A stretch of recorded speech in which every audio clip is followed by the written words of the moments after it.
Bienvenue dans notre émission de podcast Voyage en expertise immobilier. Voyons dans cet épisode comment mettre en place une stratégie immobilière. Cela débute par un programme d'action hiérarchisé et planifié. Pour un programme d'action pragmatique, les rapports de diagnostic doivent proposer des solutions accompagnées d'indicateurs de pertinence. Ils doivent expliquer les améliorations envisagées, mais aussi en faire ressortir l'intérêt, l'urgence, les éventuelles répercussions et les enchaînements lorsqu'il s'agit de travaux. À l'issue des diagnostics, l'ensemble des actions nécessaires pour atteindre les objectifs fixés ou pour mettre en conformité le parc immobilier dépasse généralement les capacités budgétaires annuelles. Il est donc nécessaire de définir des priorités et de planifier les interventions. C'est l'objet de la stratégie immobilière.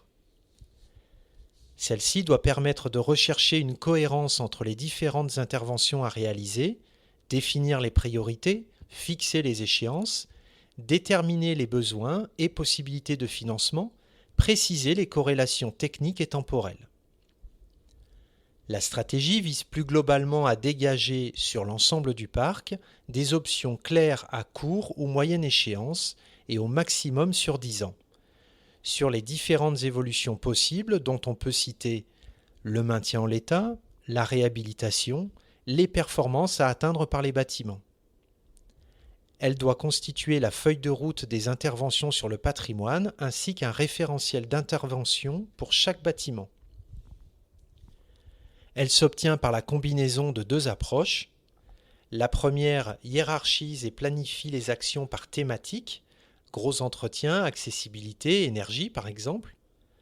La seconde s'opère par l'optimisation et la priorisation d'interventions par bâtiment. Avant de valider des actions et viser des objectifs qui pourraient ne pas être réalistes et atteignables, il faut vérifier si ces objectifs et délais ne sont pas trop ambitieux au regard des conditions initiales et des moyens disponibles. Sinon, ils devraient être revus. Ce travail se traduit généralement par un plan pluriannuel d'action ou plan pluriannuel d'investissement sur 3 ou 5 ans, intégrant les contraintes opérationnelles. Les plans pluriannuels doivent pouvoir s'ajuster régulièrement, par exemple tous les ans, pour tenir compte de l'avancement réel des actions, mais aussi s'adapter aux évolutions non prévues. Aussi, pour la mise en œuvre des actions de travaux, il est important de mener à bien chacune des étapes classiques d'une opération immobilière, du montage de l'opération à la réception et la mise en service, en passant par la programmation, la conception et le chantier. Pour cela, le maître d'ouvrage doit prendre le soin de s'entourer des acteurs compétents et essentiels à la réussite de son projet. On peut citer l'assistant maîtrise d'ouvrage et le maître d'œuvre.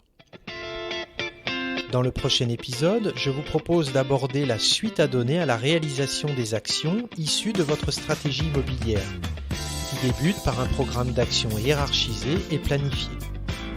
À bientôt!